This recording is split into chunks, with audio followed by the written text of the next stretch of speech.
अस्सलाम वालेकुम नाजरीन।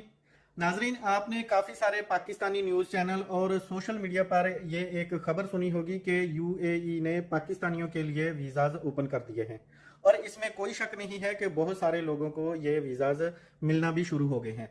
लेकिन कोई भी ये बात क्लियरली नहीं बता रहा कि ये किस टाइप का वीज़ा है, और सिर्फ ये बताया जा रहा है कि इस वीज़ा को हासिल करने के लिए किन किन शराइत को पूरा करना होगा। लेकिन जो पाकिस्तानी अवाम के जहनों में असल सवाल पैदा हो रहे हैं कि क्या यूएई ने पाकिस्तानियों के लिए कोई वर्क परमिट ओपन कर दिया है, इस पर कोई भी न्यूज़ चैनल और ज़्यादातर सोशल मीडिया पर लोग अपने व्यूज़ को बढ़ाने के चक्कर में इस खबर को मरोड़ तरोड़ कर पेश कर रहे हैं। तो नाजरीन, असल हकीकत कुछ यूं है जिसे गल्फ न्यूज़ और खलीज टाइम्स ने भी क्लियर किया है कि मुत्तहदा अरब इमरात के सफ़ीर हमाद उबैद इब्राहिम सालम अलजाहबी ने पाकिस्तानी शहरियों के लिए 5 साल मल्टीपल इंट्री टूरिस्ट वीज़ा की दस्तयाबी का ऐलान किया है।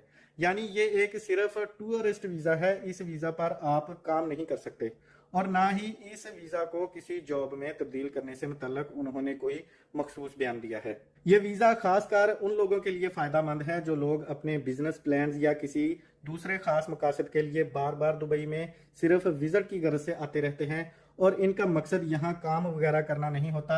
ऐसे लोगों के लिए इस 5 साल मल्टीपल इंट्री विजिट वीज़ा की शराइत कुछ यूं है कि ये लोग कम अज़ कम 6 माह की अपनी एक बैंक स्टेटमेंट शो करवाएंगे, जिसमें कम से कम 4,000 से 5,000 यूएस डॉलर्स का होना लाजमी है, जो पाकिस्तानी रकम के मुताबिक तकरीबन 12 से 14 लाख रुपए बनते हैं।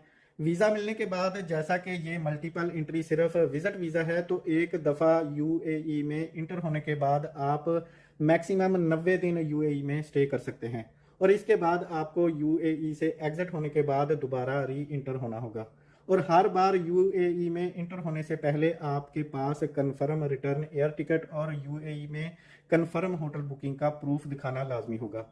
उम्मीद करता हूं आपको यूएई की तरफ से ओपन होने वाले इस 5 साल मल्टीपल इंट्री विजिट वीज़ा की अच्छे से समझ आ गई होगी।